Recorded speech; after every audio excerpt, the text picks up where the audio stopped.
టెలిగ్రామ్లో మళ్ళీ ఎక్కడ నీట్ పేపర్ లీక్ అయిందా అని చెప్పేసి టెలిగ్రామ్ని June 22 వరకు టెంపరీగా బ్యాన్ చేశారు. ఇది గుడ్డా బ్యాడ్ అనే విషయం పక్కన పెడదాం. మన కంట్రీలో ఎవ్రీ ఇయర్ స్టేట్ లెవెల్లో అవ్వచ్చు, సెంట్రల్ లెవెల్లో అవ్వచ్చు, హండ్రెడ్స్ ఆఫ్ ఎగ్జామ్స్ జరుగుతూ ఉంటాయి. అంటే ఎగ్జామ్ జరిగిన ప్రతిసారి టెలిగ్రామ్ బ్యాన్ చేస్తూ పోదామా? సరే, లాస్ట్ టైం టెలిగ్రామ్లో లీక్ అయిందని చెప్పేసి టెలిగ్రామ్ బ్యాన్ చేశారు. ఈసారి వాట్సాప్కి వెళ్తుంది, అంటే వాట్సాప్ బ్లాక్ చేద్దామా? సరే, తర్వాత సిగ్నల్కి వెళ్తుంది, సిగ్నల్ బ్లాక్ చేద్దామా? ఇలా ప్రతి మెసేజింగ్ ప్లాట్ఫామ్ని బ్లాక్ చేస్తూ పోతే ఇలాంటి ఇన్సిడెంట్స్కి మనం ఫుల్ స్టాప్ పెట్టగలమా? లాస్ట్ 10 yearsలో 89 క్వశ్చన్ పేపర్స్ లీక్ అయినాయి.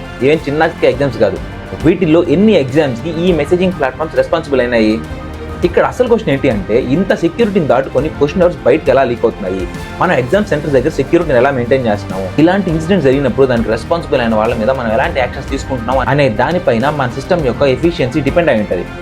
అంతేగాని పేపర్ లీక్ అయిన ప్రతిసారి టెలిగ్రామ్ని, వాట్సాప్ని, జీమెయిల్ని, సిగ్నల్ని బ్లాక్ చేస్తూ పోతే మన సిస్టంలో ఉండే హోల్స్ని మనం ఎప్పుడు పూడుస్తాము?